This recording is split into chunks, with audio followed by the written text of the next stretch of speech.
Whoa, whoa, whoa. What's going on, my boy? Here we are. Here we are, here we are. How you doing? I'm good, man. I'm blessed. Blessed? Yeah. Blessed? Let's start with your name. Introduce yourself to the people, you feel me? I'm Edgar Orellana. Um, Introduction-wise, I do craft service. I work in Hollywood. We on strike right now. It's ugly. Right. But, amidst that, we still blessed, though, Still blessed. We For still sure. blessed out here, for sure. I just wanted to sit down with you, man, and give the people a little insight on your story and, give them a take on your perspective on life and the things you've been through, and you know what I mean, just go through a little tale, right? For sure. Is that cool? Yeah. We get into it? Let's do it. For sure, man. Let's do it. You feel me? Let's start off with shit, man. Where were you born, man? I was born in South Central Los Angeles, at Martin Luther King Hospital, really a LA baby. And my earliest, I guess, memories of childhood, I grew up in the jungles, technically, on Hillcrest and Santa Rosalia. I went to Hillcrest Elementary School, Okay. and that's where I spent those years, grades 1 through 5, with a quick trip to Seattle for my 3rd grade year. Okay. And then from there, we kind of stayed like in that area for a little bit. And then in middle school, we moved in the 30s, but on the Fruitown side. But there was a Belizean gamble shack. My family's Belizean. Okay. That's what I was gonna ask you. Like, where your parents from? Belize. Okay. Mom, dad. Born and raised? My mama, yeah, for sure, yeah. Okay. My whole family's from Belize. Only me and my little sister were born in America. Okay. And the little baby's coming up now. So it's just you and your sister in regards to siblings? No, I got 4 sisters. Technically by blood, my mom and my dad's children, I got 4 sisters and 1 brother. Okay. But I have a lot of people I love that I call like my sister and my brother, so. But technically 4 girls and 1 boy, another boy. 4 girls and 1 boy, another boy. Okay. And where do you line up in regards to the age? I'm my father's youngest child and my mom's second to youngest child. Okay. That's what's up. So how was your upbringing with all those siblings, man? How was that? That's a decent sized family growing up. But it didn't happen like that. So when my father left Belize to come to America, my older sisters and older brother were born, but they didn't come with him. He came by himself. Okay. And then my mom came after he came, and that's how I was born in America. Okay, okay. You know what I'm saying? So growing up, it was just me and my little sister. And I would speak to I would speak to them on the phone. We would talk a little bit, but that was about it. I didn't see them. I didn't meet 2 of my older sisters and my older brother until I was in 6th grade. Okay. My pops went back to Belize and got him after he got his shit straight. After he got his shit straight, what you mean by that? Well, because he came, my pops was a police officer in Belize. So back then you were able to complete a certain amount of time in the police force, and then they give you a visa to go visit America. Okay. And as soon as he got his visa, he's like, he didn't come back. So he's over here like, with bad immigration status at that point. So when he was able to get his shit together as far as his immigration status, then he went back and got them. Okay. That's what's up. And let's go back to like your elementary days. Some of the fondest moments that you had, just like those fond moments growing up. In elementary school, I remember like the apartment building we lived in, like all the Bloods used to kick it in there. And I used to just be on the porch watching everybody shoot dice. That's why I probably like to gamble now. I watch them shoot dice and just watch the interaction between them. I tell you, I remember, I don't know if it's a fond memory, but I remember a lesson I was taught early, which is mind your business. Who taught you that lesson? It's them, people, the world. Well, my mom, she reiterated it after it happened, but Okay. There was a shooting in the alley, and the lady next door, she peeped out of her bedroom window to see what was going on, and she got shot in the nose. Yeah, so my mom was like, hey, that's what happened when you nosy. Mind your business. How old were you when this happened? I was like 6 or 7. Okay. Yeah. Did that affect you in any way, or just like you just took that lesson and ran with it? I mean, I feel like people will tell you that affected me or should have affected me, but I don't feel no. That's a young age, man. Huh? That's a young age. Yeah, I mean, I just remember wanting to see what she would look like when she came home with no nose. Okay. That's what I remember thinking as a kid, you know what I'm saying? But that was about it. But that was a early lesson and a valuable lesson. It served me well. Right. Okay, that's what's up. So you say you was in the jungles, Yes. and were you like in the thick of things, coming home from school, seeing stuff? I mean, like, what was the vibe? I would see shit, but my mom was not a mom to like let me play outside. Like I had all the video games and shit, and she would keep me in the house. Okay. So those years, I was in. From what I would just see, I remember one time. My mom's boyfriend, he hit her. I remember we was watching Unsolved Mysteries, me, my aunt Marilyn, and my sister, and my mom came out and she was bleeding, and she's crying, walking out the door. And he comes out too, and he's walking behind her, he's crying. And they get downstairs, and all I can hear is my mom is like, don't shoot him, don't shoot him. And I go look outside, and all the bloods like got pistols pulled on him. Cause my mom, like, she's real pretty. Okay. So when I was younger, all of them like wanted to holler at my mom. Right. I remember it was a dude named Tattoo. And every year for my birthday, he buy me a strawberry shortcake. Cause that's what I liked, and he liked my mom's, you know what I'm saying? So they would be looking out. So I guess when they seen all that, they drew down on him and like, don't ever come over here again. And I never seen him again. Like that? No, I've seen him again, but not over there. Right. Yeah. Okay. But yeah. So yeah. Damn. Okay. Did you experience any like gang politics or murders in that time that you were staying over there? Like, I really wanted to know like how that neighborhood. We all know how the jungles can. Oh, be. it was cracking. You know And back what I mean? when I was growing up, like gang banging was at its height, Real at its peak. real Yeah, it was prevalent. cracking. Okay. It was always something going on. The street niggas would be pulling up in the street. It would be cracking. Right. That's why I'm saying my mom would keep me in the house. Okay. So she really shielded you from a lot of things During those years, for sure. So you wasn't outside. When I was in 5th grade, no, I'm not. I ain't lying, for sure. For sure. My mom's friend, Miss Charlotte, her son, he's a flag from BPS. I don't know which one my boy Ernest. Okay. But he used to be around. They used to be kicking it up, and then Kieran, I believe Kieran's from BPS too, or if he ain't from BPS, they know. My cousin Everett, yeah. So it was going on, but my mom would keep me in the house. But I can remember like house parties, we'd be dancing at Kieran house, and like shots would go off, and everybody got hit the deck. Like that. Yeah. So when around the time I want to move like into junior high school, I kind of want to get into the time around you saw outside. When I say outside, just not so much your neighborhood, but just more than just the blocks that you were accustomed to. You know what I mean? Where'd you go to junior high school? I went to Mount Vernon, and then I went to Parkman in the Valley. Okay. But Why two? Because we moved, and then my home school was Fauché, but they didn't have no room, so they bused me to the Valley. Okay. But I would say around those years was when shit was cracking, because I can remember even being at Mount Vernon. I remember after school, it was this tall dude. He was cool though, but he rode up there on his bike one day and seen some shit and went to grab for his gun at school, and the gun just fell on the floor and shit. And I'm like, damn, niggas really got a gun up at the school? But that was commonplace. Okay. Mount Vernon was cracking. So that wasn't the first time you saw a gun? No. Okay. I seen them when I had seen a gun before, yeah, for sure. Okay. I hadn't held one, but I had seen them for sure. But at school, that was like... Oh, for sure. Right. Yeah. And it seems like at that time that happened, I started seeing them over and over and over. Like, niggas was active. For sure at Mount Vernon. So you would say Mount Vernon were your, I don't want to say formative years, but like in regards to being a sponge as a kid, that's where you started learning a lot, seeing a lot, soaking up a lot of game. And I'll never forget at that time, Miss Sachs, English class, I forget the girl name, but she had a book called The Autobiography of an LA Gang Member by Monster Cody. And when I read that fucking book, blew my mind, because then I was able to put shit together like, oh, this what I be seeing and this will be going on with it. And it was crazy. What were some of the specific things you took from the book?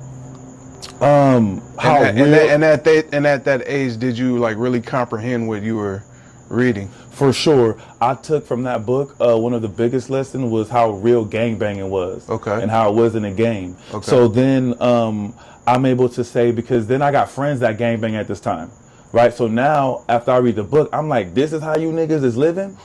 You know what I'm saying? Like, this is what you have to go through and have to maneuver through at 13 years old. You know what I'm saying? Because they had big names at that age.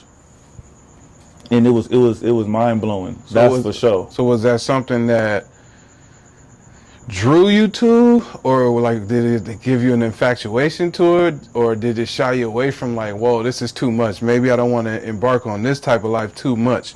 Like, when did you find yourself becoming you, if you want to call those your formative years? I feel like I've always been drawn to getting money. Okay. You know, and I felt like that was really what I wanted to do. I wasn't, because my mom, like, she didn't have money to do things. So she'd be like, go to school and get good grades, and you would do that, and like there was no reward base for that. Okay.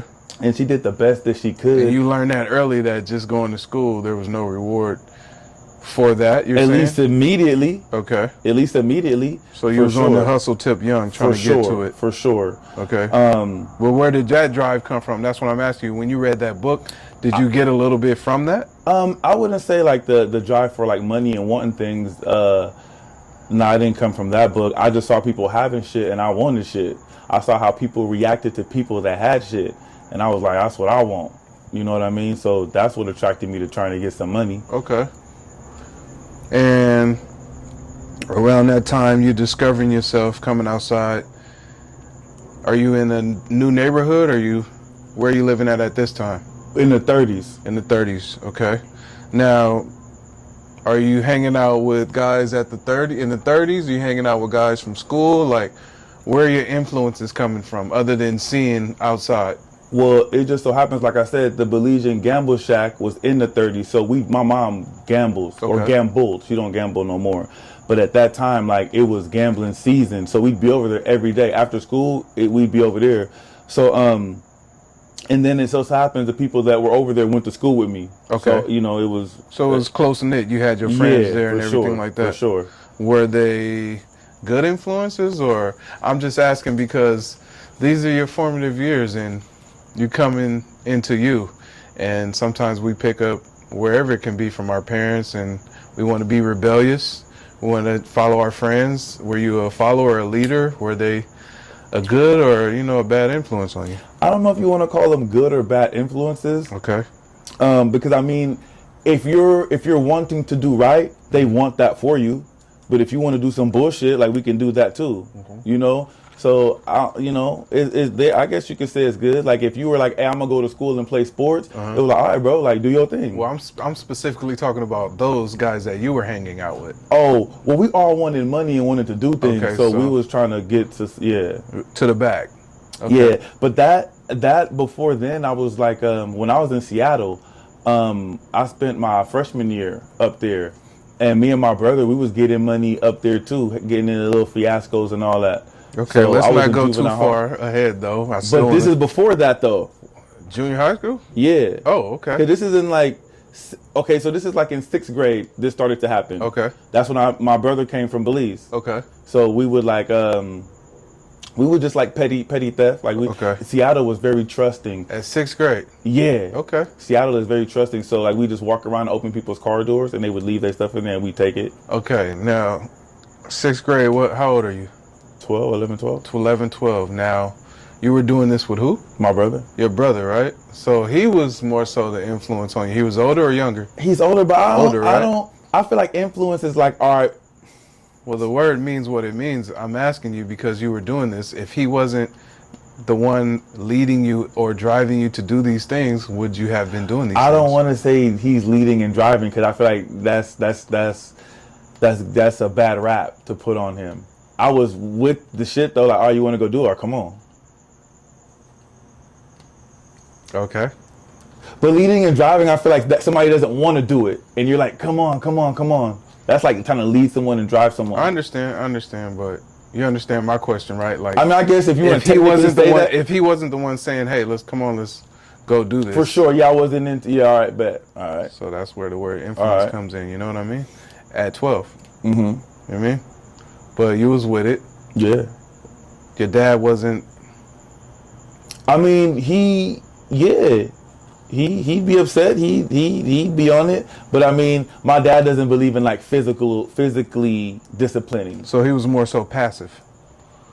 Nah, he be hot. Like you can feel the wrath. I mean, he's whooped our ass before. Okay. But like, I feel like when I say like physical discipline wasn't his thing, like some parents every time you step out of bounds is whoop whoop whoop whoop, Right. and he wasn't like that. I understand. It would be like something big would have to, And then at this point, like me and my brother bigger than him. Okay. So or at least here with him. So right. he like, man, I ain't got time to be hitting on y'all and doing all like I ain't doing nothing to y'all. Right. So this sounds around the time or the age that you started to make bad decisions. For sure. Right. And Yeah. did that run rampant? Like when you came, you said you were in Seattle. When you came out here, was your brother with you when you came back out here? Yeah. Okay. So you guys just took over and. It was like little stuff though. Cause my mom was more strict. She was tripping. Okay. Like physically tripping. Like she owned shit. So it was like more. It slowed down. It was still little shit here and there, but nothing major like to get into like the police looking for you. And you never joined any gangs or cliques? No. I was from a clique in high school. Yeah. Clique in high school? I was going to get when to I went that. to Manual. Well, we can kind of get into high school now. So when you went to Manual, let's talk about your first day in high school. How was that transition from junior high school to high school for you? Whole new environment, older kids, new school. Manual was cool. Manual was fast paced. There's a lot going on at Manual. But Manual, I liked Manual. I remember my first day. I seen my sister Sheree fighting. I'm like, they cracking that nutrition, and she's this big and like ain't nothing like, and the girl is bigger than her, and it's going on, and I'm like, I bet, like Manual cracking. This your real sister? No. Okay. But yeah. But yeah, Manual was on, and I saw immediately within the first week, it was a lot of fashion going on, and we wasn't coming like that. Like I remember my mom when we went to back to school shopping, my mom did the best that she could. Thankful for it. But I mean, it was like 2 or 3 shirts and like 2 jeans and like 1 pair of shoes, and that's 1 week worth of gear. After that, it's a wrap. You had to do what you had to do. I shouldn't have done those things, but yeah. So you're there. You're already wilding out in Seattle. When you come there, you're a little bit older. You got a little bit more courage. Is your brother going to that school as well? Yeah. Okay, so you got an older brother at the school as well. When did you join this clique, or when did you form this clique? It was ABM, All About Money, from Money. I believe it was the State Property movie. So you really been on this money tip for a long time, just really money chasing. I like the papers, chasing. yeah. Okay, for sure. That's why I be trying to work 12, And 16 hours. Were you the founder of this No. clique? Or No, how did it get started? My friends did it, or were the founders. Formed it? And these was my niggas I was with every day. Okay. So then I'm in here with y'all. Okay.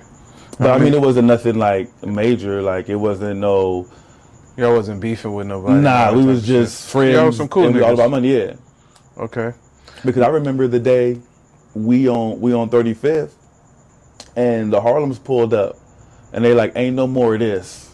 Y'all gonna pick and choose what y'all about to do. And I was like, I'm not fucking with that. I'm over here with it. You know what I'm saying? But some of the homies went ahead and did what they wanted to do. But yeah, So what made you not go ahead and once again follow the leader like some of your homies? Gangbang, like I say, I've always believed, like, because I also feel like being in LA, you don't have to gangbang, but you're going to be immersed in the gang culture. For sure. You got brothers, cousins, like shit is going on. For sure. You know what I'm saying? And if you hanging out with people, shit is going on. So, but number one, I was like, I don't like the jump in thing. I don't need 5 niggas fucking me up, and I didn't like that part. And then I'm just like, man, being a gang member, like, you can't go nowhere. Well, you can go where you want to go, but there's a constant threat of danger. You know what I'm saying? You got to do something to somebody. Somebody might do something to you, and I just never wanted to live like that. No, I understand that. So in high school, you didn't join the gang. You joined the clique. We all about getting money. What were like some of the getting money. You already, like you said, in Seattle, we already talked about that. But what were some of the, how did it elevate you getting money in high school? My main thing was gambling. Okay. I liked gambling, and then we would break into houses or B&Es? we called it flocking. Okay. But yeah, Right. So yeah. gambling, like what type of Shooting gambling? dice. Shooting dice. Shooting dice, yeah. Normal. Yeah, but dice games used to go up though. Like you could win some bands in the dice games, and then the dice games at Manual were so big that after school people would pull up, Okay. and we'd be back there. You know what I'm saying? Getting it on. Right. I remember niggas from 6-0 up there, niggas bending over to pull out money, guns is falling out. Like it was big dice games cracking. Even today, big dice games cracking. So while you flocking and getting money, getting to it, when what would you say? How long? How can I form this question? How long were you flocking and getting to it until you first got caught up? Your first arrest in regards to that? My first arrest came when I was in high school. Okay. You want to talk about it? When I was 17, 18, no, I was 18. 'Cause I went to county jail. Okay. But when I look back now, like how it played out, like it's crazy. So one of my brother's close friends, he hit me like, "Hey, I got a job for us." So I'm like, "Bet." But I do think at that time, like, he's my brother's boy, like he should be taking this to my brother. But Okay. right? Yeah. But But still, you trust him because he is your brother's. yeah, Right. yeah, I trust him to this day. Right. We was just young and we was doing things. So he like, I'm gonna tell you, it's gonna be perfect timing. So we go to the house, we do what we do, get the money, we leave, split the money, whatever, right? So later on that day, I'm getting chirps and messages and shit from people like, "Hey," from my boy. He like, "Hey, you broke into my sister's house." I ain't break into your sister's house. What you talking about? What you talking about? Come to find out, my boy robbed his sister's house. Yeah, and he took me because my brother knew the sister and knew where the sister lived. So I didn't know. So my brother probably been like, "Hey, we're not about to do this. Like, we're not robbing your sister's house." Right. I don't know. I'm thinking it's just a normal, regular house. Right. So that's come how I ended up going to jail for the first time. For the first time? Yeah. How many Well, times as an adult. Okay, as an adult. You said 17, but you were tried as. I was 18. I was 18. 'Cause I went to county jail. Oh, okay. Yeah. Now you said your first time, so I mean, how many times you been to jail? I've been to jail twice. Twice. Okay, As an adult. as an adult. And can you talk about the second time you went to jail? I went to jail for robbery. For robbery. Yeah. Can you talk about it? I robbed a jewelry store. Okay. And Just you by yourself? No, I was with somebody. Okay. And we went through the motions, and long story short, they ended up getting caught and ended up flipping the table. And yeah, so I ended up Cody. Yeah. On you. Yeah. It's just you two. Is this a friend? Yeah. Well, it used to be. How long you know him? It's childhood. Childhood friend. And prior to. But that's why I tell people, like, people give all of the celebrities grief about telling. I'm like, man, y'all don't know what y'all would do when they come in that room and be like, "Hey, you're not going nowhere for 60 years. So all that shit you used to do and enjoy, that's a wrap. And all the shit you seen on TV, you're about to go experience some of that." So, you know, I have a little more empathy for people who, you know, when you sitting there and then I also understand what it is to not say nothing and really just hold that shit down and let the dice fall, roll how they may. Is that what you're saying you did? I couldn't say nothing. They told on me. Well, I'm saying I guess you could have said. On your end, you held it down. You didn't say anything. Yeah, and then they would come and be like, "Hey, we know you know so and so, like what you." I'm like, "Brother, man, listen, I ain't got nothing to talk about. Let me go and get where I gotta go." But I didn't think I'd get 8 years though. I thought I'd get like something like 4. So you got 8 years, but I want to go back prior to you guys doing this. Had you guys been doing this before? Like you two have been doing this before? I used to do stuff on myself, and I should listen to my dad when he told me. So this was the first time you had did this with him? With him, yeah, for sure. I had done other things with other people, but with him, yeah. Now, what was his history? Is his history, why him? Like, why'd you pick him? He picked me. He wanted to. I was gonna give him some money. He needed some money. I was gonna give him some money, and he's like, man, he said these words to me. He's like, don't give me the fish. Teach me how to fish. Oh wow. He's like, fuck with me and let me earn a bigger share. So I'm like, all right, bet. So we go and do what we do, but we end up. What was his pedigree? What let you know that he was with this? Like, I'm serious. This is not something. Teach me how to fish. Like, no, well, I mean, that was just his analogy. Like, don't give me this. Analogy, like, let me come get it with you for sure. I mean, there was nothing I can say that I had ever seen him do to make me be like, oh, he's with this. But I mean, he had never done anything, I guess wrong or whatever the word you want to use. He had never done anything that I would deem suspect, And so just because you knew him as a child, you thought he was trustworthy? No, I mean, not just as a child. I knew him like, Just because you knew him as a child and throughout your adulthood, you thought he was trustworthy? Yeah. Okay. I deemed him trustworthy. So on the night or on the day that this all went down, how was his vibe? Honestly speaking, it was cool. Like, nothing was off. In hindsight, it was straight. It was straight. Yeah, everything was good. Everything was good from beginning to end. Okay. I didn't see nothing then to make me be like, all right, hold up. Okay. Everything is good. So when did it all go downhill? First of all, how'd you guys get caught? He got caught, and when they run his prints, it come back. Okay. And then they go questioning, and they didn't even make no threats. He just told what he knew. And then not only did he tell on that, but like he had heard of some other things I had been involved in, and he spoke on those things as well. So that's when I go back to pedigree. But all right, I understand what you're saying, but there's nothing that I saw to make me say he ain't. So it's just a misjudge of character. For sure, on my part. For sure. Yeah. And he played you. For sure. For sure. So when you guys got caught, he got caught. Where did he get caught? You said fingerprints? Yeah, that's how. Well, he got caught driving with no seatbelt. Well, he was driving DUI type style. Okay, crazy. Just pulled over for the DUI. You don't got no seatbelt on. They print you when you go to the station. Okay. When they book you for the DUI. You know you done fucked up, right? Then print, yeah. So the prints come back. They see it's him. They come get him. Or rather, I'm sorry, he's driving with no seatbelt on.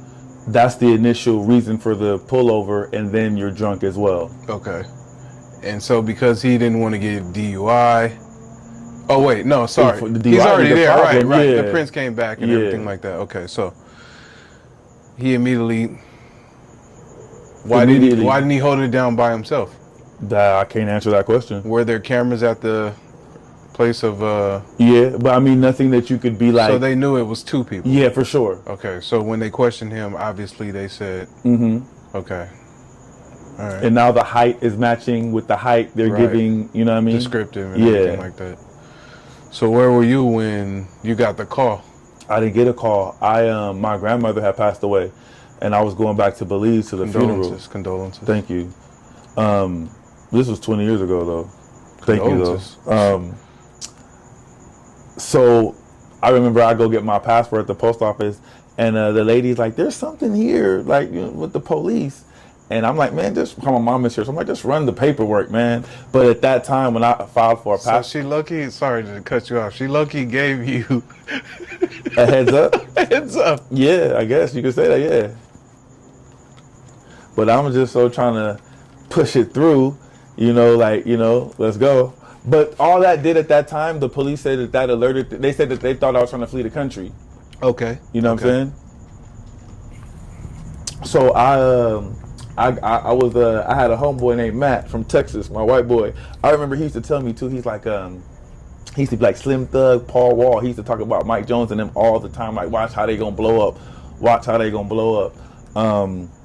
But I was at his house, and I had my mom's. I'm like, hey, I'm just gonna stay out tonight. I'm gonna see you in the morning. And she's like, no, come to my house. We have a flight tomorrow. I want you here where I can see you and we can move together. And I never forget, the day I got arrested was the day 50 dropped the St. Valentine's Day Massacre, March 3rd, 2005. Okay. Because I had planned on waking up and going to buy that CD so I could listen to it on the plane ride. Those plans didn't go as No. planned. I was on the couch sleep. And boom, boom, boom, boom, boom. And I thought it was my sister's friend, Kayla. I'm like, man, she playing at the door. So my sister come out of her robe. And she go look, and she's like, it's the police, and they got guns out. So I wake up immediately like, ooh, shit. So they come in. Did you know? I'm on probation, though. Me and my brother, we on probation from the first case. Right? How long was that probation, if you don't mind me asking? 5 years. No, but I went to jail like a year and a half after I went to jail the first time. Okay. So they come in and they're like, this is a probation search. Which is whatever. All right, cool. We ain't nothing up in here. Okay. So my mom was like, are any of my sons going to jail? And he like, nah. So I'm like, I'm even better now. And at this time in my mind, I'm like, if they're here for a probation search, my brother, he wasn't checking in. So I'm like, oh, they looking for you, nigga. Okay. He didn't like go in and check in like the once a month thing. Right. So I'm thinking if it's anything, they're here to talk to him about that. Okay. So then my mom asked him again, are any of my sons going to jail? He's like, let me talk to you in the kitchen. So I'm like, damn. So they stand in front of my brother. Like, are you Edgar? And I'm like, what the fuck? When they stand in front of him, I'm like, ooh, they got my boy. Then like, are you Edgar? And he like, nah, what the fuck? And it was the sheriffs too. So I'm like, I don't do nothing with the sheriffs be at, so this has to be a misunderstanding. Right. So they like stand up, cuffs, whatever. So they take me. So at that moment, it didn't cross your mind that you guys had just did this. This was 8 months later. 8 months later. So your boy had been locked up for 8 months? No, he did that shit and went home, and I seen him the next day too. After I played everything back, he didn't say nothing to me. Didn't say anything to you about them? About him just being caught and, hey, look, blah, blah, blah. Really? Yeah. So 8 months later? No, but he didn't get caught initially, like immediately. Later on. So, but this is 8 months later that this is taking place. So I'm not, like I say. It's out of your mind. You're not and they're sheriffs. So I'm like, I don't even be doing nothing where y'all at. Okay. So this can't be for me. So we get to the station, and they, going through their little spiels of, let's talk about this, and they're like, look, man, we're just gonna show you. And they showed me, and I was like, oh shit. They showed me the video. I'm like, well, I really ain't got nothing to say now. And how'd you feel in that moment? A sinking feeling, a feeling of doom. You know what I'm saying? But it still wasn't. I'm like, I'm going to jail, for sure. But the numbers and all that didn't register at that time. I'm just like, I'm going to jail. So you were content with going to jail? I wasn't content. That was about to be my reality. How old were you? I had just turned 20. That was about to be your risk. So you weren't wrestling with the fact that you was gonna hold it down. Hold what down? You gonna do this time. Oh, I mean, ain't no choice. Regardless of what it is, you ain't had no choice. Yeah, I'm in jail. I'm not going nowhere. And I was on a understood, but you hadn't gone to trial or anything. I was on probation hold too, so I couldn't bond out. Oh, okay, for sure. So hey, I'm sitting here. So that didn't help. That you were on a 5-year probation. Yeah, I'm sitting here. So you see the tape. You see it's your homeboy. How you feel in that moment about him? Disgust. Contempt. It was, all of that. Like, right. How could you? Right. You know what I'm saying? I was looking out for you. And did you see him in trial? I didn't go to trial. The day I went to my arraignment, the public defender walked in, and he's like, "Hey, these are your charges, and the maximum time if you go to trial and lose is 54 years to life." I was like, what type of math are y'all using to add these numbers up? Because this is outrageous. But see, so ignorance of the law is no excuse. So at that time, I felt like, as far as I knew, kidnapping was I have to put you in a car and take you somewhere. right? Okay. Kidnapping is me moving you from that chair to this chair and you didn't want to go. So as you're moving people around in the jewelry store, this is a count of kidnapping per person that you've moved. And kidnapping carries a life sentence by itself. So just one of them, you're looking at life. They can put life on the end of your sentence. Wow. Plus, prior this, you had a joint suspension for that. Double this, and you know what I'm saying? So I was like, whoa. At that moment, prior to... Okay, so at the arraignment, right? This other guy goes before me. Right. Never forget this dude. Because it's just like a cage, and then your lawyer comes and talks to you at the gate, so everybody can hear what's going on with you. Right. So my boy, he had 2 strikes already, and he was at Little Caesars. He had some dirty money, and he had some clean money. Well, I guess it was all mixed together. So he's at Little Caesars, and he pays with a phony bill, and the girl is like, "This is dirty money," and he's like, "Let me get the bill back. I'm gonna give you a real one." Like, I just had the money mixed up, and she's like, "Nah, I'm calling the police." And I feel like his mistake was he stood there and waited for the police to come. That's what he did. He was in jail with me. So you know what I'm saying? He was apprehended at the scene. Takes the police at least 10, 15 minutes Hey, to get I don't there. know. I can't recall. I don't think he even explained what transpired. Yeah, but he was in jail with me. But man, listen to me, man. He's talking about in the tank, because everybody's a jailhouse lawyer. Everybody has advice for you. Everybody like, oh, do this, do that, ask for this, prop this. You know what I'm saying? So he's running over his story to everybody in the tank. And they're like, oh, you should be good. Like, they shouldn't be talking about no, like, striking nothing, like, no 3 strikes on you. Like, you should be good. It's a non-violent crime. Okay. Man, when his public defender came to that gate and told him you are under 3 strikes, I'll never forget that man's whole body broke out sweating. He understood profusely. He understood what it was at that moment. It was serious business. And I've never seen him again, so I don't know what ended up happening with him, but I remember that's how I felt. I didn't break out sweating like that, but that's how I felt when they was like 54 years to life. I'm like, oh, this 20 years old? This can't be life. This can't be what God has planned for his boy. 54 years. Yeah, I was sick. 74 years old. Yeah, If you would have in theory, yeah, 50 something. If you would have good behavior, whatever. But like you would have been 50 something. Life over. We wouldn't be sitting here talking. No, right we now. wouldn't. No. Right. Not nothing. That's why I took a deal. Okay, so you took the deal, and at that moment, did you think back on life and the decisions you had made? Was there any regret, like honest regret? When I took the deal? When all this happened, in that moment, did you think different back? feelings are transpiring at different moments. So what are you talking about? This is what I'm talking. In that moment, when you're Which sitting, moment? I'm gonna. Okay.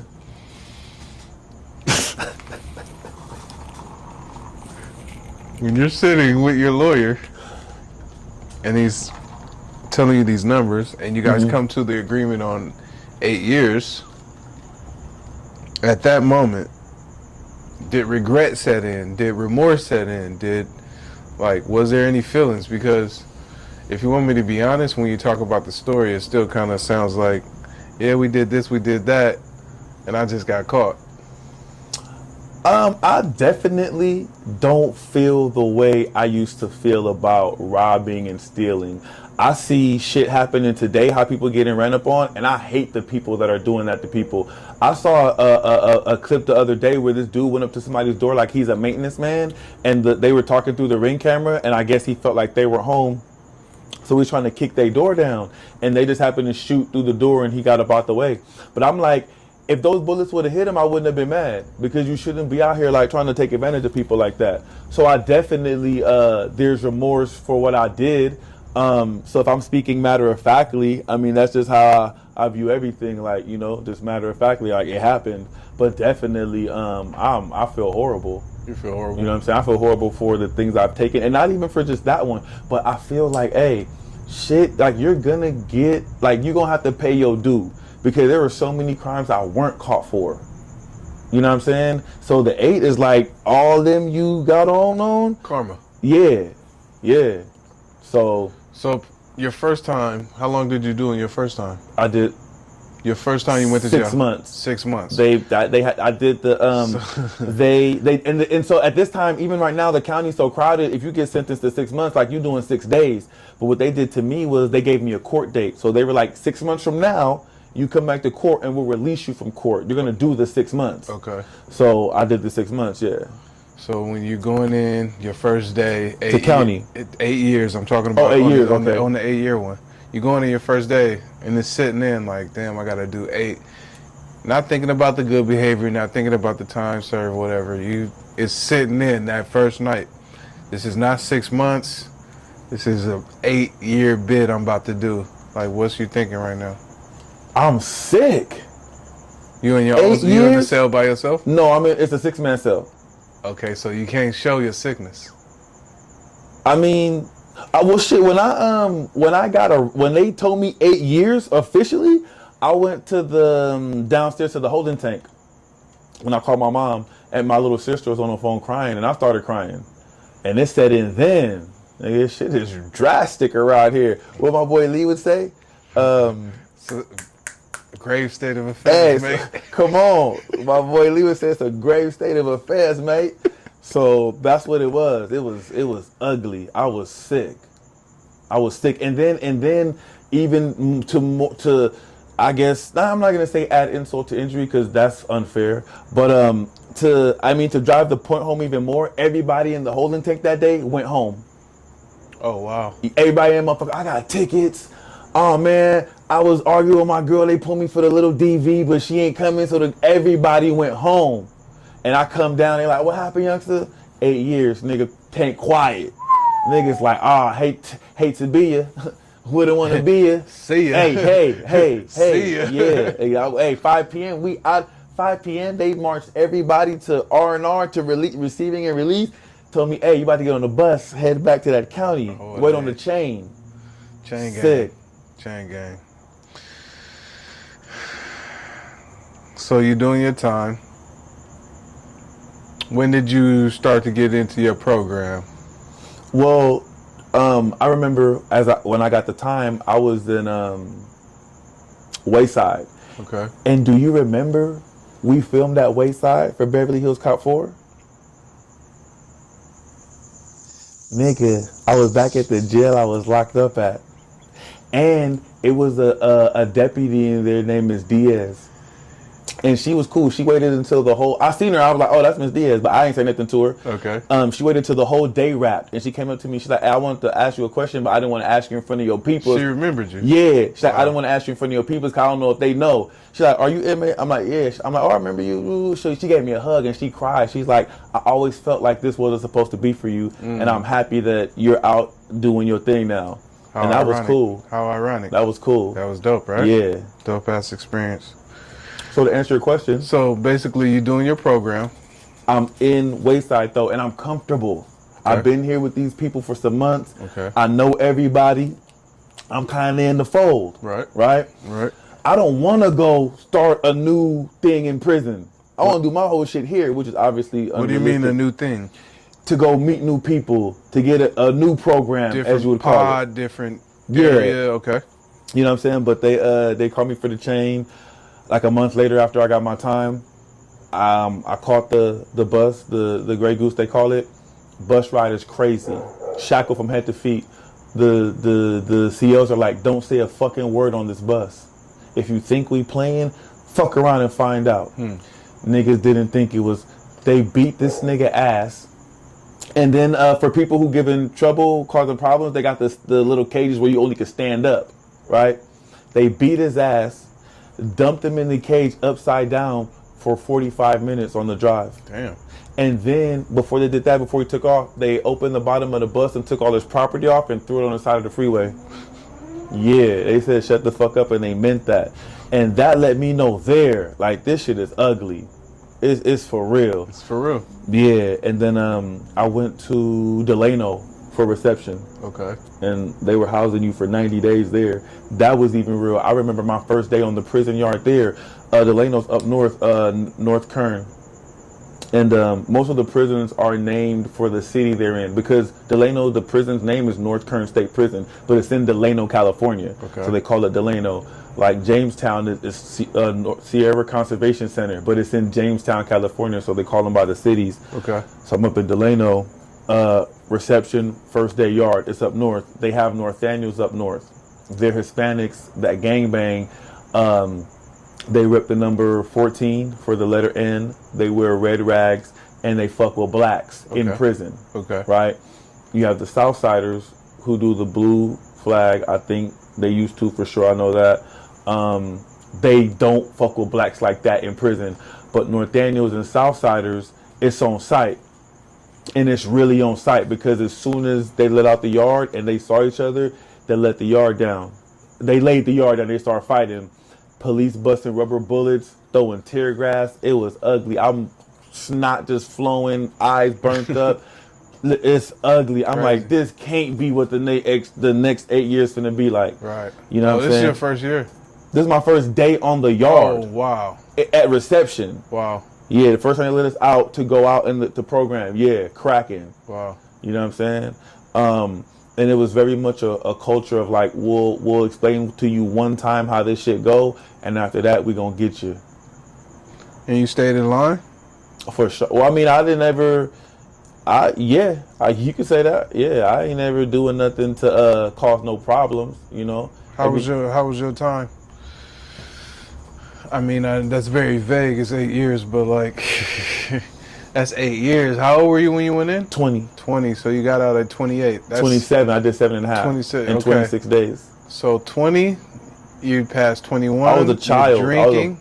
Huh? 21. You passed 21 drinking age. Let's say 23 is where you get off your parents' insurance. You know what I mean? Like, these are your formative years. I spent those in prison. In prison. And what year is this? 05 to 2012. 05 to 2012. In 2005, we were up on technology in regards to in the prisons. Like, were you up on, how detached were you from the outside world? I'll say that. How detached were you? My first 3.5, 4 years I spent on prison yards. Okay. And for me, it was more so writing letters. Whoever I could call, I would call. But I never wanted to really bother people. So I only talked to like a few people. When you say bother, what do you mean by that? Because I felt like people were living their lives. You know what I mean? So you didn't want and to everybody I knew was young. So they really running. So you didn't want to be a burden. For sure. You know what I'm saying? But things really changed when I got to fire camp, and I feel like that was the time that cell phones exploded in prison. Okay. And having a cell phone is way different than writing letters, because I can write you a letter right now, and I'm like, hey, can you do this, this, and this? And you'll read that letter, and you're like, all right, bet I got you, my nigga, don't worry about nothing. Right. But when you put that down, and crew call is 5 a.m., and cool, you know what I'm saying, you got shit going, you ain't thinking about that shit. But if I have a cell phone and I can call you and you see my number coming through, like, oh, I told him I was gonna do this for him. You're held more accountable. Yeah, and right. I was able to get in contact. I remember getting on Facebook for the first time. Right. Clutch. Facebook. Clutch. That's 2007. They had the dating apps on the phone. Okay. Clutch. Like once I got a phone, it was curtains. It was curtains? It was curtains. And you were in tune with everything that was going on in the normal? I wouldn't say in tune with everything that was going on, but for me, I was in tune with enough for what I needed to do. And you didn't feel like you were that detached, I'd say. You felt like you were in the know and still comfortable with doing your time and having a cell phone. Now, was this illegal or illegal? It's illegal. Illegal to have a cell phone. They call it a threat to prison security. And you never got caught with it? Hell yeah, I've been to 7 different camps. They said they sent you to 7 camps because of it? No, so when you get caught with a phone, they call it rolling up. So rolling up can be 2 different things. If you get rolled up, in another sense of the word, that means niggas got you up off the yard for some shit you wasn't supposed to do. Okay. But in the camp system, rolling up just means you got caught with whatever, you did something, and they're sending you back to the prison or back to another fire camp. But typically you only get 2 to 3 chances Okay. within the camp system before they just dead your program and send you back to prison until you finish your time. But I was able to go to 7 different camps with some luck. In far as how I was getting sent to committee, because like they have a committee up north and they have a committee down south. So what would happen is I would get my first infraction. They sent me to camp. So I go to Jamestown. We go through the fire. You gotta go to PFT, which is like physical fitness training. So you gotta be able to run and do shit. I went from the rack to the track because I'm an athlete.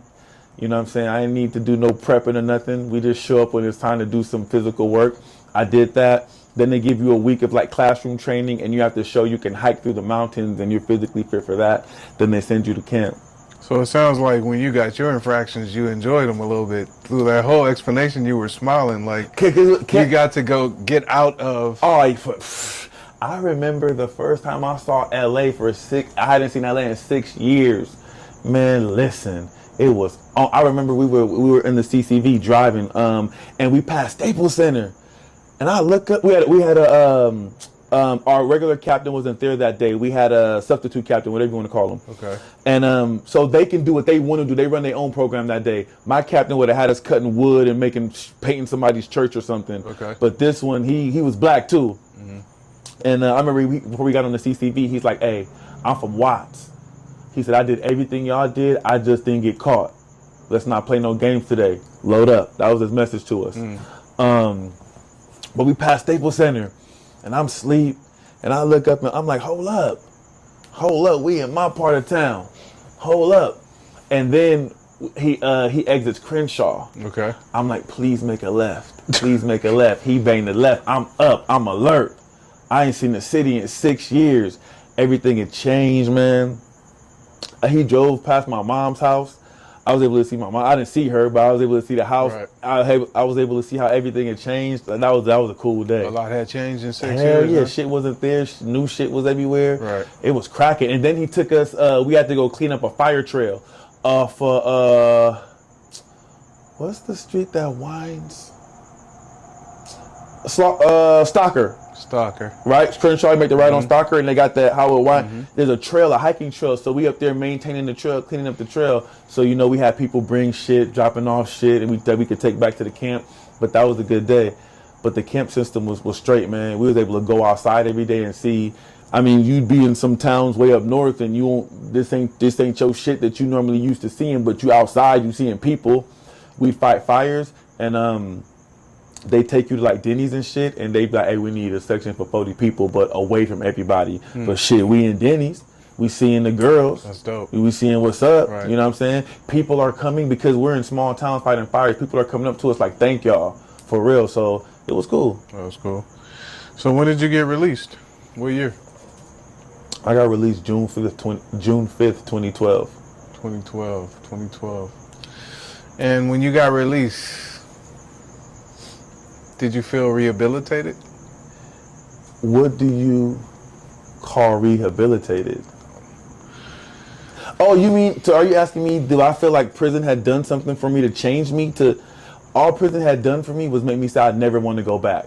Okay. That's not somewhere I ever want to put myself in a position to go back to. So I mean, if you want to call that rehabilitation, but I mean, I didn't come out with any skills to, you know. So you didn't really learn anything?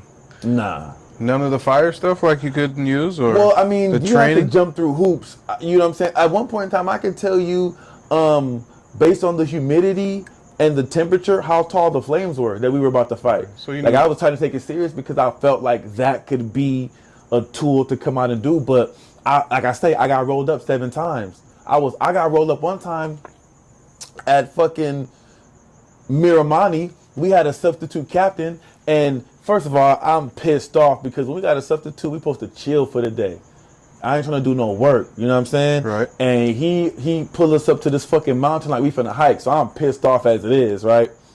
So we hiking up the mountain in a single line, uniform line, and but the guys in front of me are going so slow, and I'm like, man, the way I get to it, I need to just go fast at my own little pace so I can finish the hike, and typically that's what we're able to do.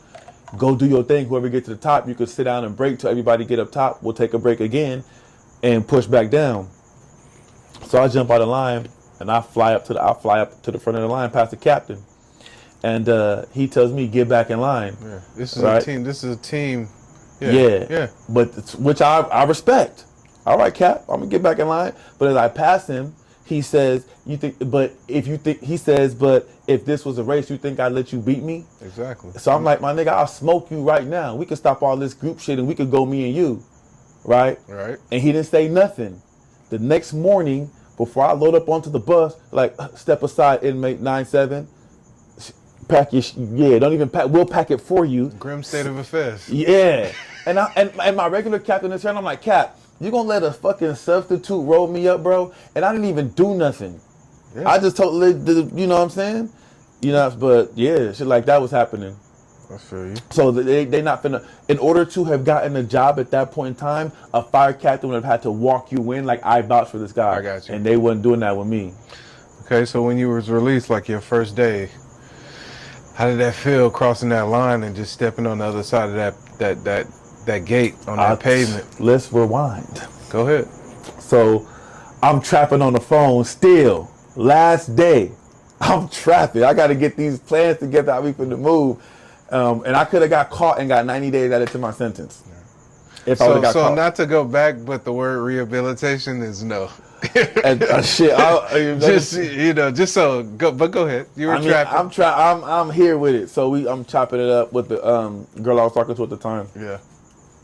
And typically around 5 a.m. the cop comes and, hey, last two, 9-7. You go home today. Start getting your shit together, right?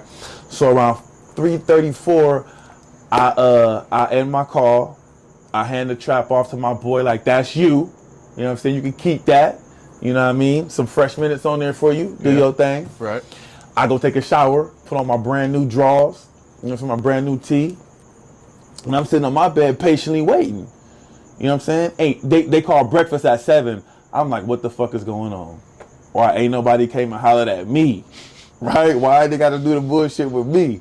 So I go down to I holler at the CO. She's a fish. She's new, meaning she's new. She don't know nothing. I'm like, hey, whatever her name was. She says, I don't know nothing. I'm just here covering. Here we go. So nobody know nothing when it's time for me to go home, right? So I walk to I say my goodbyes. I walk to the front and I tell the cop in the office, I'm like, hey man, I'm supposed to get released today. What's your last? Give me your ID. Give me your ID. Get my ID. Oh, like, yeah. Just sit right here. As soon as I run breakfast, I got you. I'm like, fuck, man, take me now. But whatever. So I'm sitting in the chair. Everybody walking by to the chow hall. All right, for sure. So he comes back, gets me. We're walking to the front. He's trying to make small talk. I'm like, bruh, I don't have to listen to you no more. Like, just let me go do what I got to do. I ain't trying to talk, bruh. So I get to R&R. And my dress outs are there, right? So I have a bag of all my letters and pictures, right? The people have written me over the years, right. Pictures that I got some photo albums. That's all I got with me, and my legal paperwork. Okay. And so I got the box, right? And it says parole clothes on all 4 sides of the box. So I'll pull it out, put the clothes on. The clothes are fitting tight. I'm like, what is this? But because when I went to jail, we rocking big shirts. We you know what I'm saying? It's not the fitted clothing. It's not the clothing that fits you. Right. You know what I'm saying? So I feel snug right now. And so I do that. They call me to the thing. They want my address, social security number. They want to make sure it's me. So they do all that. They walk me to the front. They give me $200 of gate money. I don't know if I didn't have a family or no one to take care of me or look out for me, what is that going to do for someone who's done 7.5 years to get out with just $200? Like, here, go to the world. But they give me the $2, put me on a van. I had a plane ticket because I was at Mule Creek, not on the SNY yard. Mule Creek. 7 hours away. So they take me to the bus station. I'm gonna catch a bus from there to Sacramento, but the cop has to stay with me to make sure I get on the bus. So my bus ain't till like 9, but it's like 8. He's like, all right, well, I have to stay here till you. I have to watch you get on the bus, but you can do what you want till then. I'm like, what you mean do what I want? He's like, you free. You can do what you want to do. You can leave this motherfucker, but you have to be back. I have to watch you get on the bus. Right. So I'm like, what? So I walk outside. I want something to eat. So it's crazy because the streets in what town is that? Whatever. But it's funny. Shit, I almost got hit by a car because I was stepping into the street when I ain't supposed to. I need to be looking at the lights and shit. I'm just trying to walk to the McDonald's. I get in McDonald's and order up everything. Let me get one of each. Let me get the breakfast platter. With this $200, right? Yeah, for sure. Hell yeah. Yeah. Let me get all that. So I go back. He watches me get on. I catch the bus from Sacramento, from wherever we was at to Sacramento, so I could get to the Sacramento airport. So I'm mobbing through the airport now with my box that say parole closed, and people are looking at me funny, but I don't give a fuck. I just did 7. I'm home. Right. I swear to God, I just touched down. Right. I'm here. Right. And catch the flight to LAX. My mom picked me up, my sister, my nephew Jaden. Everybody's crying. I'm happy to be home. We're in the car going. Everybody's handing me phones like so-and-so want to talk to you, so-and-so want to talk to you. People pull up to my mom's house like, what's happening? So it was a great day. It was a good feeling. It was a great day. Hell yeah. A good I was feeling. back. And how did everything, like, you seeing everything for the... So you said you had went out at 6-year mark, but it had been 2 years since you had kind of seen LA? Yeah, for sure, yeah. Okay, so how did everything change in that 2 years? More of change and, Right. and growth and shit being tore down, shit being put up. How was it, did you feel when you had to adapt, like coming back those first few weeks? I felt cool. I know one You thing. felt like, cool after doing 7.5 years, just coming back to regular 2012 and 13 life. You felt cool. Yeah, I mean, I had been playing with phones, so the Okay. phones weren't too much of a. You know, I got an iPhone, the little first series. Someone blessed me, so I was, rocking around. One thing though, like a lot of people be jogging on the streets now, Okay. and I'd hear like people running, and in prison, running means fights or riots. Okay. So I would be like bracing and shit to see what's what, but people would just be jogging by. And I don't like people close to me. Like people be all up in my space. Like when COVID was here and people had to stay the fuck back, that was the best time for me. Cause like you be standing in line and motherfucker like right up on you like, bro, like why the fuck is y'all in my mix? You know what I'm saying? So Give me some space. you know what I mean? So when you got out, obviously you were on probation again. Parole. High risk parole. High risk parole. How long was that? They made me do 2 years on it. 2 years? And typically it was a 3-year parole thing, but typically if you don't get into any trouble within the first year or 13 months, they'll release you off of it. But my PO kept me on for 2 years. And But he was cool. He was, man, didn't bother me at all, man. He was cool. I'm not even gonna say his name because he was doing shit he wasn't supposed to do for me. So when you got out and you're doing your time, your parole, who was keeping you on track? Like who was keeping you on the right track? Was your brother still around that had you at 12 or? Nah, he was in jail doing 10. Oh wow. Yeah, at that time. Okay. So who was keeping you on track? Like what was you doing? Not this wanting to whole go time? back to jail was keeping me on track. Okay. But Well, like what was next? What were you doing? Like I came home. I wanted to be a registered nurse. okay. So And you're 27 at this time. yeah. Okay. And I'm picturing Grey's Anatomy. That's why I want to go be a nurse. I want to make some money and I want the whole Grey's Anatomy feel, right? I want to help people as well, for sure. So I emailed the Registered Nursing Board of California and asked them, I tell them what's up, and they're like, the only things that automatically disqualify you are domestic violence, a conviction with drugs, like if you were selling drugs, we not fucking with you, and DUI. They're like, if you got any of that, don't even bother, but if you have anything else, it's a case-by-case basis. So I'm like, all right, bet. So I enroll in school in Southwest to take the prerequisites. So I'm rocking, taking school somewhat seriously. I have a 3.8 cumulative GPA at that time. And when I got 2 more classes left to graduate, I started reaching out to all the nursing schools to see like what their qualifications are. Okay. So as I'm talking to all these people, I'm letting them know though, hey, I've been in prison. This is what it is. And they're all telling me the same thing. You can come here, but when you get here and it's time to go do the clinicals at the hospital, if the hospital says no to you, we're not about to stop what we're doing to figure something out for you. We're moving on with the kids who are here. Right. So I'm like, that don't sound, I don't, you know what I'm saying? And I could have gone the private route, but that was like 100 and something K, and I wasn't trying to do all that. So I was upset because I was like, man, I went to jail, I come home, I do what y'all want me to do, and y'all still won't let me be great. So it just so happens that at this time I'm dating my wife. Well, she's my girlfriend at this time. Okay. And so as we're dating, every week, her sister lives in the valley. So every weekend we're in the valley. And her sister's husband he's in the film industry. Okay. And whenever we go up there, like, it's red carpet laid out. Like, I smoke weed. He's like, here's money for some weed. You drank Hennessy. Here's some money for a bottle. We go out. He's like, don't pull out your wallet. And this went on for a strong 2 years. So I remember asking my wife, I'm like, what the fuck they got going on? Mm-hmm. And she's like, he owns a company in TV and film. Okay. Right? So I'm like, all right, cool. They up. But at this time, I'm registered nursing hopeful. So I'm like, I'm about to be up, I'm patiently waiting my turn. So when I find out ain't no nursing about to happen, my wife get pregnant. Mm. And when she get pregnant, how old are you at this time?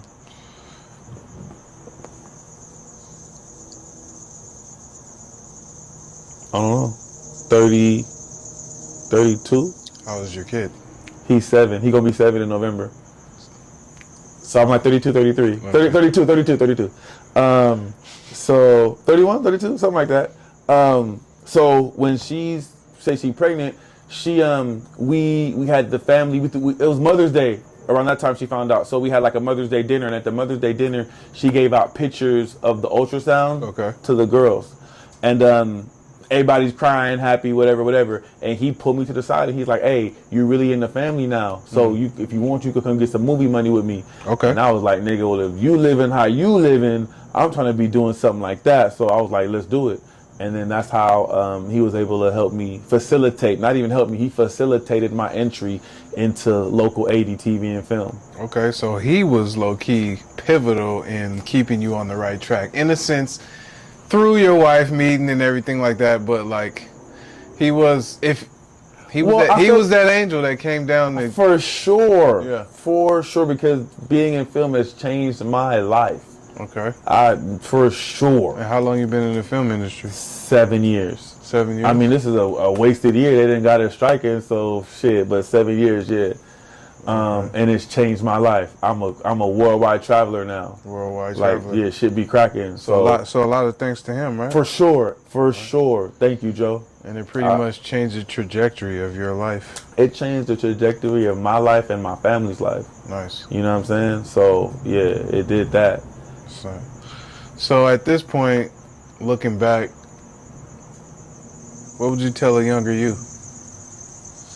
I would tell a younger me to stay out the fucking way.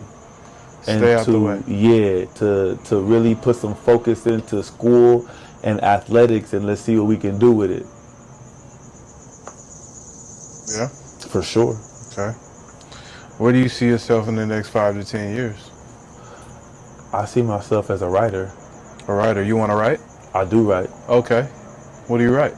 Right now I'm working on a prison drama loosely based on my life, on my experiences in jail. There's a show right now about fire camp on like NBC, but I'm like, people who's been to fire camp are watching that shit like that ain't what's going on. Okay. Like that ain't happening like that. That's not happening like that. Like I see even this small tidbit. I see prison shows based in California, and they have races, like a white boy and a black guy in a cell. That doesn't happen in prison. In California, it doesn't happen. You're going to stay with your race in the cell. Like, they won't even go in there together. Like, you know what I'm saying? They're like, we ain't doing it. You can send me to the hole or however it's going to go. But the prison ain't about to do it. It's just a safety issue. Right. So that one little tidbit, like, you know what I'm saying? That's a real perspective on for sure. Really, you're going to watch my show and be like, yeah, that's how I go. Have you written a script? I'm working on a pilot right now. Okay. And I'm seeing that we could shoot the shit myself. Like, you know what I'm saying? Like, I don't gotta wait for nobody. And it's crazy how like people I've met, like my homegirl Anisha, man, she'd be like, fuck them. When I told her what we was gonna write, what I was writing, she sent me locations with prison cells. Like, we can go film here. Like, right. We don't need to, you know what I'm saying, wait on nobody. Anything's possible. Yeah, people have been instrumental. My boy Hugo, man, as far as like my creative spaces, people really, really believe in it. So you said, I know I asked you what would you tell a younger you, but you said you have a 7-year-old son. Mm-hmm. How does he view you?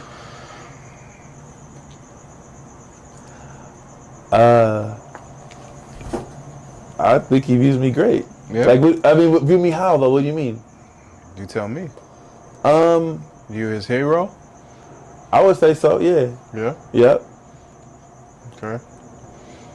So you were going to teach him the right way, obviously, versus Oh, for those sure. mistakes and everything. I've done the last amount of prison time that anybody in my family. Well, in my family now, I can't control like cousins and all that. But like my son, oh, we ain't doing none of that. And I feel like a lot of my shit was based on like not having and wanting to go and get. My son don't have that problem. Like right now that we're on strike, he's just starting to feel what it's like to not get shit when he wants it. You know, like he's like, Daddy, why we gotta wait till Tuesday now? You know what I'm saying? Like, and then Tuesday come, he's like, well, now you're saying Friday. Like, what we doing? You know, like, he ain't used to that. He's used to, hey, I want this, and I'll even have to sometimes just to not give it to him when he asks for it. Like, hey, we'll wait till Friday. Right. You know what I'm saying? So he can understand. Yeah, like it's not when you want it, but he's not used to no waiting. Like he get what he want. So he's spoiled. For sure. That's what's for up. sure. But I try and do it in a way like, you know, you have to work for the things you want. Like I expect these things from you, and as long as you're doing those things, like you can go. Other day he tells me he's 6. He's like, for my birthday, I want a hotel on the beach in another country. And I'm like, how do you even think to like at 6 years old to be saying shit like that? I wasn't thinking like that at 6 years old. So what in my mind, what is going to happen? We're going to go to the Nickelodeon resort in Cancun. Where does he get those ideas? Seeing you influence? Possibly so. You know, possibly so. That's what's up, man. Having a son has changed my outlook on a lot of things. You know what I'm saying? I remember thinking like, you know, like if you have a daughter, you see those shows where like the boy pulls up and the father and the uncle are like kind of doing the little number on him. Yeah. And I used to feel like that. But now that I have a son, I'm like, I'd be damned if niggas is doing a number on my son, trying to intimidate my son. You know what I'm saying? So I feel like I receive people better. Being a parent has made me more empathetic. I feel more for people. That's what's up. I remember my mom used to tell me, she's really nice. And I'd be like, why are you so nice to everybody? Especially like growing up, how we grew up, like shit was real. So I'm like, you're just always so nice to people. And she would tell me, I'm nice to people because if you ever need help, I want someone to be nice to you. And that shit has stuck with me. Nice. That's what's up. So what legacy would you say you want to leave for your son? I want to leave a legacy. I want him to have things. I want nepotism for my son. And then I feel like my father came from Belize when he came as a cop, right? He had a 6th grade education. He owns property now, 3 homes. He just bought a 4-plex in Seattle. You know what I'm saying? So I feel like he's already said like, this is you. Well, he's like, this is for Jameson. He ain't fucking with me no more. Like everything is for my son. But I believe that now my duty is if he's going to leave 4, I got to turn it into 8. Nice. So that when my son gets it, it's 8. And then it's your duty to turn it into, so we'd love for it to be 16, but we'll take 12. You know what I'm saying? And pretty soon, one day, you know, I want to have as far as real estate goes, I want to have a name in the game. Or at least we own shit, you know what I'm saying? The kids being born into good shit. You know what I'm saying? Like bougie, if you will. Like I want my people's living how everybody else living. So, but my legacy for me, like I'm entertainment. I feel like my life has come full circle. I used to be in this world as a kid, auditions for commercials, trying out for boy bands and shit like that when I was a kid. And then you go life, prison, marry into the film industry, and we're back here. Like this shit ain't a coincidence. I'm supposed to be here. Everything happens for a reason. I firmly believe that. That's why I don't look at life as like, why me? You know what I'm saying? Because why not me? Shit happens for a reason. Had I never gone to prison and done that time, I would have never been in the spaces I would have needed to be in to meet my wife. I used to see those yellow signs everywhere in LA. Didn't know what the fuck they meant. Would they direct us now, like with the name of the production? Yeah. Didn't know what the fuck they meant. Didn't know money was all around me. All around you. Big money. The whole time. Like TV is where it's at least for me, man. And then I remember one of the writers on the show, I'm telling him, one of my little stories and shit, and he's like, "Hey, listen, don't say that shit to nobody else. Write it down and bring it back, and we're gonna make something shake." So when people start believing in it and wanting it to be done, shit is real, man. That's what's up. So what's a message you want to leave to the people before we wrap out, man? A message I want to leave to the people, I would say, I feel like, man, I have a lot of shit, but I'll say, I feel like just a few. We need to be kind to people, man. Be nice, be respectful, care about people more. It's so much hate. It's so much, even on social media, man, you can't post anything without people wanting to just down talk it or bring up something you did in the past. So I feel like people need to be kinder to one another. I think that people need to mind your business. If shit ain't paying you, if shit don't involve you and your immediate family, why do you care about it? Why do you pay so much attention to it and let it bother you, and affect your day and your mood? So I would say be kind. I would say mind your business. I would say each of us possess something that is special and unique. And if you're tired of the way things are, tap into that thing that you're special at and make a go at it, man. That's what's up, man. Well, I appreciate you sitting down and giving us a exclusive look into your story. And I feel like we need a part 2 because there are things that I want to. Oh, I maybe not even want to, but like prison. I feel like there's a whole chunk we skipped there, just stories and parts and that shaped different things.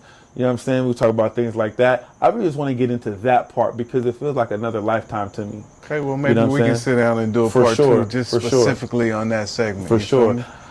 The worst nightmare I have now is dreaming of being back in prison. Oh, wow. Tell us real quick before we wrap out.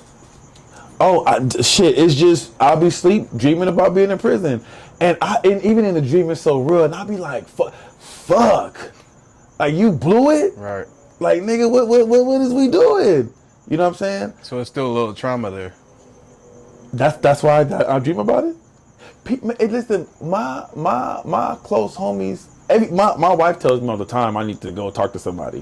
Therapy. And then I was at my homie's sister's house the other day. Me and the homie was talking, and me and her sister was talking, and she's like, "You need to speak to somebody." And I'm like, "Why?" And she's like, "Because everything is just so nonchalant to you." She's like, first thing she said when I walked in, she's like, "Y'all ain't worked in 4 months." And I was like, "Oh yeah, it is what it is." And she's like, "That's not the normal reaction from somebody." She's like, "You're going through a traumatic time. You ain't getting no bread, so to speak of, at least from the job." Like but hey, people are losing, man. You in the Facebook shit, man, it's rough. People losing houses, people losing cars, people talking about we got regular jobs. People in the industry we follow on the gram, they back getting it how they live. Back in it how they live. You got to get it, right? Fortunately for myself and others that I know in my immediate circle, like we still able to, just kind of, we're able to take this time off and do podcasts and do shit like that instead of having to, try and scramble. So I thank God for that, man, because I truly believe, man, shit could really be worse. Definitely. I always wake up like, thank God before I go to bed. Thank God, man, because someone's looking at your life right now and they want it. For sure. They want that motherfucker. For sure. Like, I would give anything to trade places with him. So I think about that, man, every day. Sure, man. Well, again, thank you, man. I appreciate being here, man. This is my first on-camera interview. Hey. But I'm going to get some more, though, because I'm about to... We'll do a part 2. For sure. Do a part 2, for sure, man. All right.